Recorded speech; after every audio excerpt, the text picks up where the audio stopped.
when people think about sustainability, they just think about recycling or just renewable energy, but sustainability goes beyond that. It's much more complex than that. Some people actually think when we're talking about sustainability in the commercial context, it's going to be more expensive. It's nearly another excuse to add on more money or surcharges, but actually sometimes it actually means saving money as well. This consultant specifically put sustainability before pricing. So I think that speaks volumes. But it's a very, very good tool to reduce the cost, long-term reduce the cost, to open new markets. Sustainability might look like it's something very difficult, very challenging, very expensive, but it doesn't have to be that way. There is actually a competitive advantage for businesses when they prioritise sustainability. Welcome back to another episode of Freedom to Grow. On this episode, we're going to be chatting about sustainability and what that means for businesses today. I'm joined today with Sandra. Sandra is our Sustainability Manager. So Sandra, do you want to give us a bit of an intro as to who you are, your journey in sustainability, and what credentials you have in that field? Well, hello everyone. My name is Sandra again. I am a renewable energy engineer.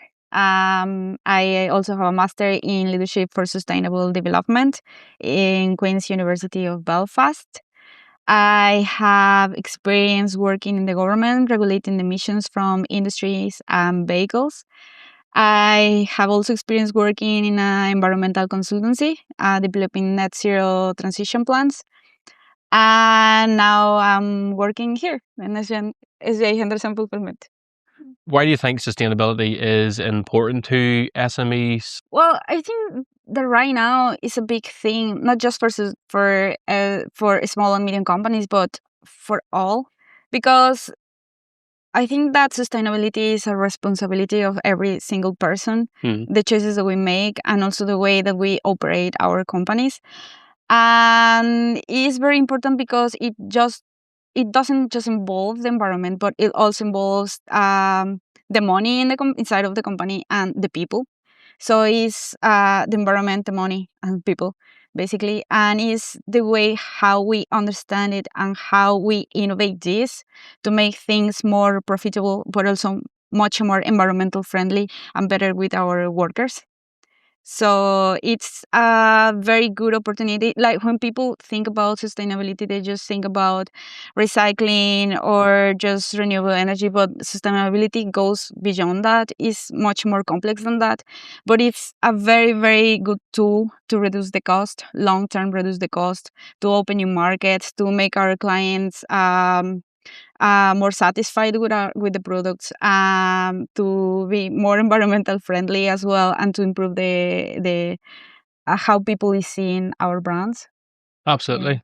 And even recently we were chatting about sourcing net zero packaging, for example, and we found that actually some of the net zero packaging was cheaper than the standard off-the-shelf packaging, which wasn't net zero, which was unbelievable. Some people actually think when we're talking about sustainability in the commercial context, it's going to be more expensive. It's nearly another excuse to add on more money or surcharges, but actually sometimes it actually means saving money as well. Yeah, absolutely. And this is one thing that I also think that this is one thing that is stopping people to transition to more sustainability sustainable operations, because people always think that it's more expensive to do that. But actually it's not. And in the last few years, it's not just like the packaging or the products that we buy, the ones who have been becoming cheaper, but also the technology. For example, solar panels right now, they are way cheaper than they used to be like 10, 15 years ago. So right now it's a very good moment to start investing more in new technologies. Yeah. For sure. And one thing as well that's come up in our conversations recently as well is the conversation around waste within sustainability. So when a business starts to look at sustainability, you actually start to then consider your waste, you monitor your waste, the volume of that, whereas maybe before businesses weren't doing that.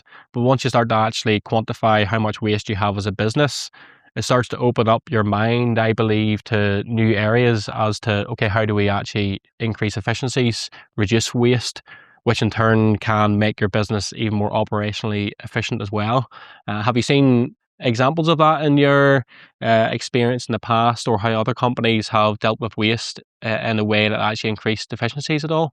Starting to analyze all these factors, like for example in this case the waste, is very good for companies because it also let companies understand what they are doing.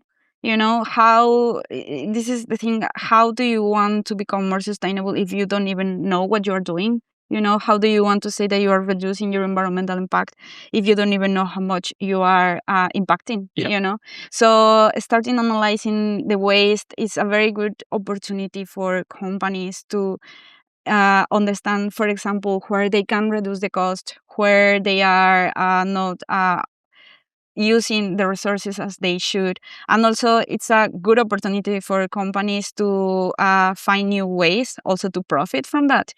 You know, because waste is not just waste. Waste is products that you can also give another use, you know?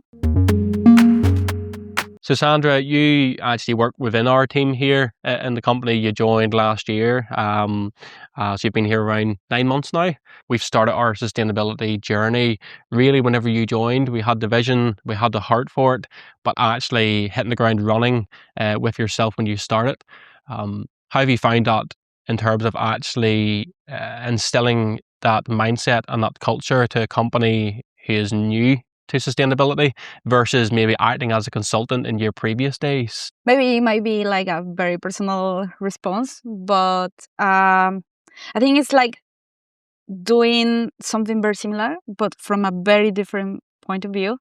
Because when you are a consultant, you have the knowledge, you have the theory, you know what you have to do, but you just show people what they have to do, but you don't really do it, you know. You guide them, you tell them, you give them tips, for example, and specifically when people or companies, they don't have the expertise, you know, so it's very useful for companies. But being also on this side is a different challenge because it's something that you have to be doing, something that you have to be embracing every day. That's something that you have to be with this change of culture, change of mind, and it's a different way of living it. But I think that is also very enriching, you know, because it's very nice to see how it works from both sides, you know, and to understand it from both sides. Yeah. Yeah. For sure. And as a business owner, I find it incredibly important to have somebody actually work within the business. You obviously live and breathe sustainability. It's your passion and also your work. And that's evident, in who you are and what you do. And for me, it was really important to find that individual to come and actually join our team. And then every day, it's starting to thread into our culture and our way of being. People can have conversations with you. You're having tea breaks, etc., with them and having just natural conversations.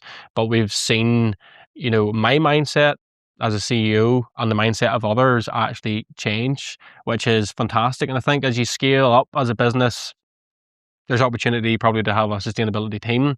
When you scale it down, there's maybe not the opportunity just yet to have somebody in the business part-time or full-time working on sustainability all of the time. But I think that's where it's important for like founders and business owners to actually own that knowledge for themselves, early on in their journey, Yeah. so as they can actually instill that culture before they get too big, because it's such an important part of business today, and our responsibility as business owners and people who work in business. Yeah, I agree with that. And especially because management is a very, very important part of the company. Is the ones who are going to say where is going to, they are the ones who lead Yeah. change, you know? So yeah, I agree with that. I agree with that. And it's very enriching to see how everything is slowly changing, how people is changing their minds slowly, you know, how things that at the beginning that might have look a little bit difficult right now is something that is materializing, you know, and seeing things that you are seeing becoming true. Yeah. So there's probably a place for, consultants to come into businesses and advise, strategize, give tips and tricks and things like that. But I think it is very important from our experience, and whatever format it looks like, whether you're a micro, small, medium, or large business, having personnel on the ground who are living and breathing sustainability Yeah. is very important. Yeah, I think it's important, but I don't want to make it look like consultancy is not consultancy, or hiring consultancies is not helpful. I think For it's sure. very helpful because they have a very specific expertise Yeah. in things that maybe we don't fully know or fully understand, and sometimes it's very good to have this guidance. But I agree with this, that is very important also that companies, they start having their own sustainability teams. They want the people who is going to be pushing this inside of the companies and is going to be working on this like full time, Yeah. Yeah, I think that both sides are important in different ways, yeah. So you mentioned earlier on, Sandra, that sustainability isn't just about recycling and that's it. So can you give some references to some of the works that you've been involved in here, some of the initiatives, some of the practices and the changes that you've made? Yeah. Well, I think that I'm very lucky in the sense that this company, and especially you, Stephen, you already have this uh, understanding like that sustainability is important, and you already have been doing a lot of efforts even before I arrived here. So that's very valuable. I think that my role here has been just to make it more clear and to make it easier to understand and to digest for the company what is needed, what else, what are all the factors that we have to pay attention to become more sustainable. And in this sense, I think that the fact that we carry out our first inventory of emissions in the company, it was very helpful for us to understand where we are standing, what are our main environmental impacts, um, our main emissions, and the big things that we have to be paying attention to. I think that starting with that, it was very helpful for us because it helped us to do our net zero pathway. We also started working to find ways to become more energy efficient, uh, emitting more emissions, to keep the place warm. So, for example, I think that the initiative that we have, that it was the keep the people warm, not the spaces, where now people is all the staff here in the warehouse, they are wearing vest the electric vest. It's very nice because now people is warm wherever they are, so it might be not the financial solution, but I think that is a big help, also. Also, right now we are separating the waste, and that's very good because it helps also people to understand and to become more engaged about the sustainability in the company. People is now starting to think like, oh, I think that I should be doing this. I think this other thing would be better for the company, or to reduce the emissions, or to reduce the waste, or to do this or that. It's also involving the people. We also have now our net zero goals for the company. I think Yeah. that's also very, very good.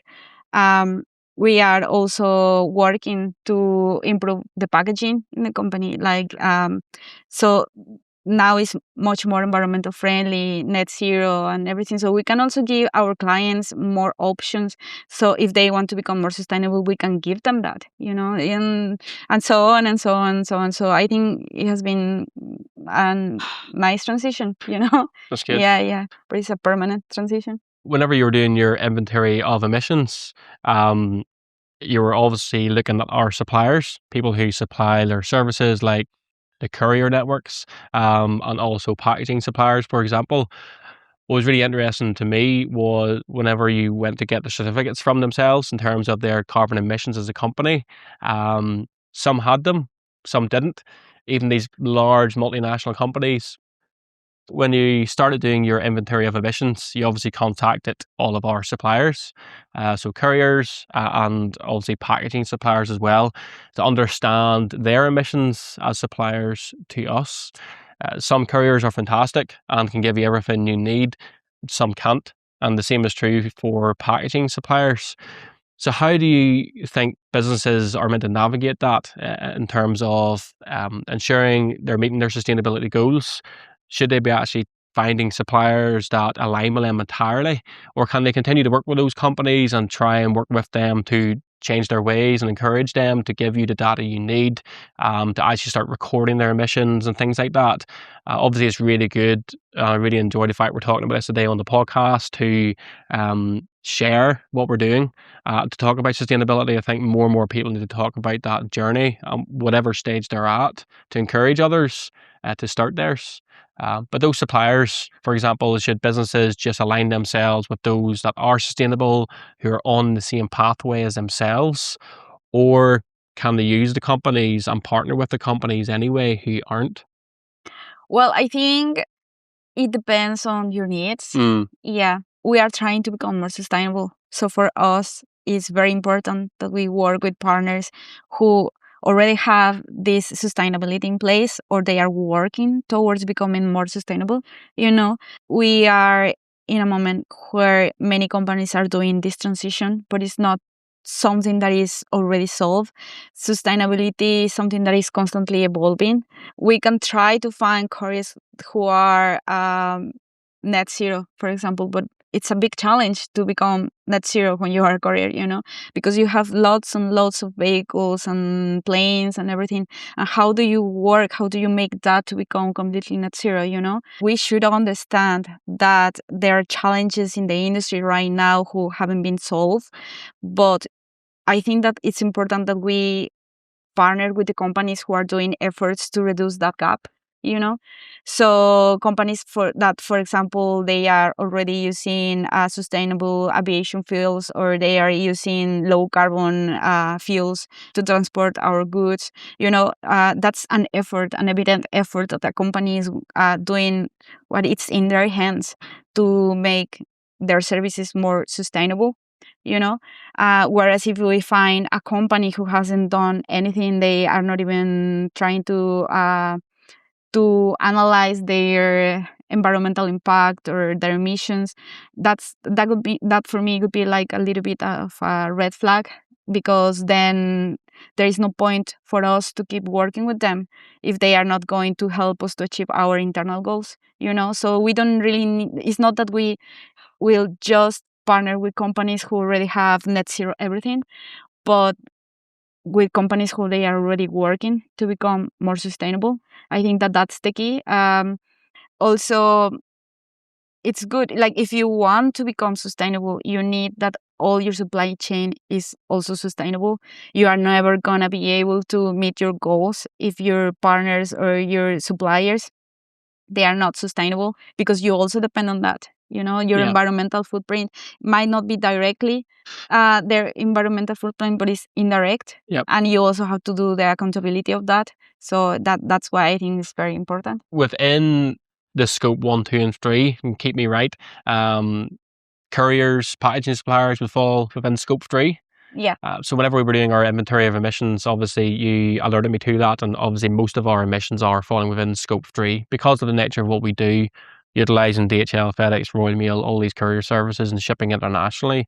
It's carbon emissions with that. Yeah. And it's really drawn attention to that aspect of our business, and helped me to make decisions as to the couriers we partner with, the people who can actually do something about that, the people who actually have initiatives to help reduce that.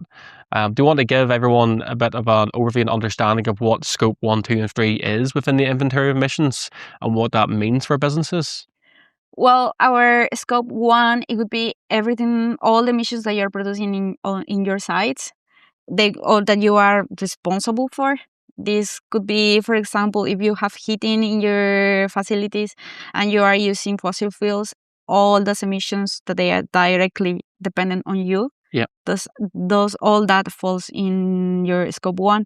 Also your vehicles, for example, because you are burning fossil fuels.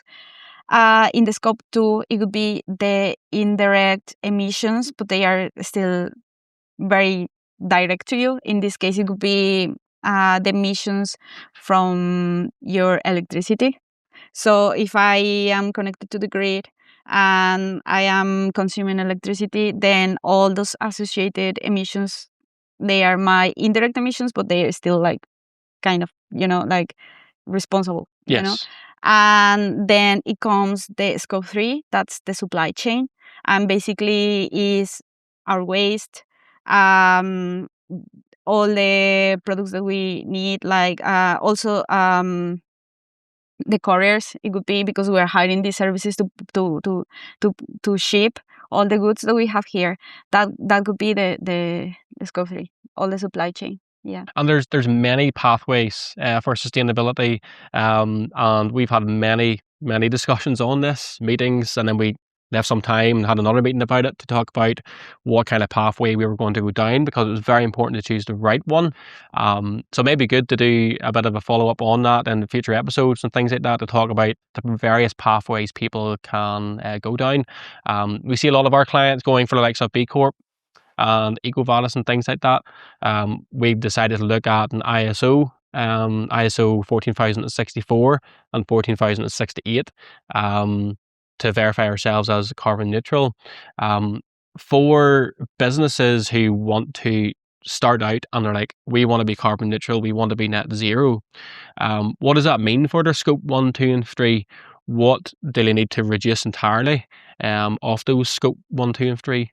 Well, I think it depends on the pathway that you follow, but the most internationally recognized, it would be that you reduce almost to zero emissions, your scope 1 and 2, or at least 90% of your emissions, and that because scope 3 is your supply chain, and it's not something really that is in your hands directly.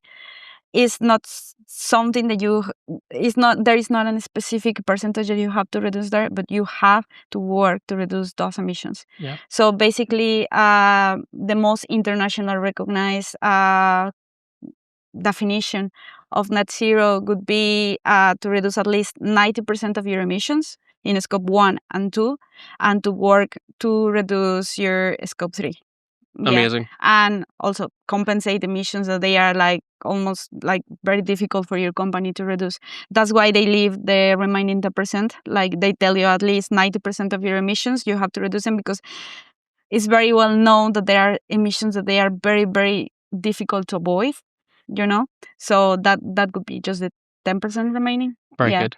And that's encouraging for businesses to know that it's not about everything they're involved in. For example, we have no control over what fuel goes into a FedEx jet going across the Atlantic Ocean, but we do have control of our electricity supplier. If we use somebody who supplies sustainable electricity, obviously, the vehicles we use, how they're fueled, how many vehicles we have, how we heat our premises, etc. We have full control over that. So if businesses are listening, if they reduce their scope 1 and 2, their direct and indirect emissions, what they control, by at least 90%, and they're working with their partners to reduce their scope 3, they can actually be looking at a pathway for net zero and be certified. Yeah. Fantastic. Yeah. And it's a constant evolution. It's a constant transition, It's like as sustainability is something that you have to embrace, something that you have to really bring into your operations, and it's something that you have to be innovating every day, because there are also going to be new options, new partners, new suppliers who will be able to offer you lower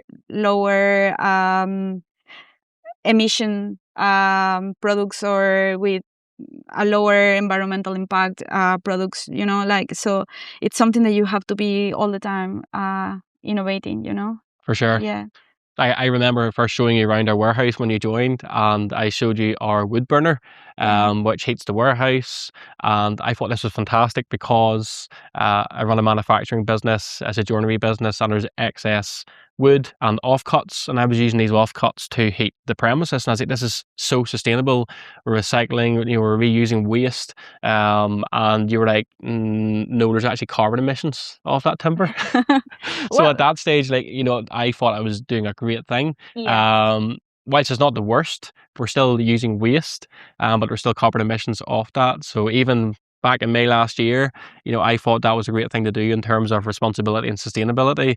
But now my mindset's changed. So it is that journey, and every decision you make every day in business must be governed by that mindset. Yeah. So it's very important, like everything you purchase, every partnership, it needs to be considered. So sustainability actually comes with a competitive advantage as well, which a lot of people don't think about sometimes. They think about it as an expense, an add-on, another overhead, or something like that. However, recently I've been putting together a tender for a very large business. It would be our biggest contract to date. And whenever I was having the fact-finding call with them, they actually mentioned to me, okay, Stephen, the priorities here, number one is your capability. Number two is sustainability. And number three is pricing. And I was actually shocked to hear that. Usually you would see sustainability as an add-on at the end, or maybe mentioned just in the course of conversation. But this consultant who was managing the tender for this client specifically put sustainability before pricing. So I think that speaks volumes for a business operating at such scale, is really putting such a priority on sustainability. On the flip side, I was walking a client around the other day and I was mentioning to him some of our sustainability initiatives, and his response was, sustainability. So people are on that journey, and it does seem to be, again, we were talking about this, that some of the smaller, the newer businesses don't seem to place as much priority on sustainability. And I can understand that from a point of view of when you're starting out in business, you have so much to consider. You have so much going on. You have to put all the hours in. It's so high risk. So you have operations, finance, how do you make this business work, product design, development, marketing, all these things are in your mind. And you can see how sustainability maybe is something that can go down the list. But actually, the larger the business, it seems to be they're more conscious of their responsibility. So that competitive advantage, we don't know if we've won that contract yet as we speak. We're going to find out in a few weeks' time. And if we do, the work that you have done and we have done together in this business over the past number of months, I would say has won that contract, increasing to a 50% output on our business on an annualized basis, which is incredible. So I think that's something worth noting, that there is actually a competitive advantage for businesses when they prioritize sustainability. Yeah. I also think that it's because larger business, they understand not just that they have to be more responsible Yeah. in the sense of looking after the environment, but I also think that is because they understand the risks, the associated risks that they have when they don't go into this. I will put an example of this because maybe it's not like so clear to see, but when you think about risks as a business, what is the first thing that you think? Risk, Yeah. I think financial. A financial, yeah, it could be, or it could be also an Mm-hmm. operational. Yeah, I could say, like, for example, if you go into sustainability, if you start, for example, to implement renewable energies in your facilities, what happens? You are less affected for the changes in the prices of the electricity, or for the external factors that they are happening, that now these problems with Russia, and now the fossil fuels, they are increasing the price, and then obviously your operations and your finance is affected Mm-hmm. because of that. So because now you have renewable energies in your facilities and now you are running independently of that, you are also less affected because of that. Yeah. And your risks, they are lower. Yeah. So that's also something that larger companies, they understand. Yeah. That is benefit of sustainability, not just the way that people will see your brand, not just the way that not just your responsibility, but also the associated risks that you Yeah. have. Yeah. That's really interesting. So it's actually threaded throughout. Yeah. It's not just your responsibility, and it's actually your operational impact, Yeah. your financial impact, and mitigating those risks, Exactly. which is super interesting. Yeah. So obviously now we've got our solar panel and battery backup system there. So if the power actually goes out off the grid, we can run off grid and it immediately kicks in without any computers turning it off. Exactly. And that was almost a byproduct of our sustainability efforts. Just the technology came with that addition, so we don't have to fully rely on the grid. We can run for a number of hours off it before a diesel generator kicks in as a backup for that backup system. But all of that network was put in place because of our sustainability efforts. as we finish up, we're going to ask each other what are our 3 main areas we'd advise people to go away and action on today, some takeaways as such. So, Sandra, would you mind giving the listeners and the viewers your 3 areas that you would look at first in your journey? The first one might be don't panic. Sustainability might look like it's something very difficult, very challenging, very expensive, very complicated, but it doesn't have to be that way. The first thing is always to stop and analyze where you are standing, to understand what you have to do, So don't panic. Don't panic. Just start with the first step. The second one would be to understand that sustainability is not something that you have to achieve today or tomorrow. Something that is a constant evolving process. It's something that you have to embrace in your operations and slowly, one step at a time. And my last one would be don't feel that all this is just on your shoulders. There is always going to be people there who is going to be able to support you there. It's very good to have people who has expertise in sustainability, who can guide you, who can start implementing this with you inside of your company. And also there's always external people who can also support your company, but you are not alone. It's not something that you have just to carry yourself. And this could be, from my point of view, from a sustainability person, but Stephen, what about you, from a business Yeah. business person? My 3 quick wins as such would be, well, for myself, like I was able to simply change our electricity supplier from somebody who wasn't supplying renewable energy to somebody who was on 100%. So that was a huge difference. So I think if you look at your business and go, actually, yeah, we use electricity, everybody does. Let's actually look at, are there any sustainable suppliers out there in your local area or geographic area, and switch to them. It wasn't more expensive to change. It was a simple contract change, and all of a sudden I've done immense good with that phone call and account change. Number 2, it would be to start to actually monitor your waste. I think whenever we started to monitor our waste, decisions came off the back of that. So it wasn't a case of we had to start thinking up or strategizing or anything like that. Whenever the numbers were in front of us, we were able to make decisions on that. And some things were alarming, and then we actually made responsible decisions against that. So I think if you just monitor your waste, your strategy, your decisions will flow naturally from that data. And the third one would be to figure out how you could, no matter what stage you're at, thread sustainability into your culture and your way of being, even as an individual. So looking at, okay, is there a sustainability podcast out there you can listen to, or do you spend 5 minutes at the beginning or the end of your day looking at, okay, what changes can I make today? Incremental changes, as you talked about. It's not a today or tomorrow solution or something that needs to be handled now, and the weight isn't all on one person's shoulders. But if you chip away at it, all of a sudden 365 days later, there could be 365 incremental changes that have had a massive impact on your responsibility as an individual and a business.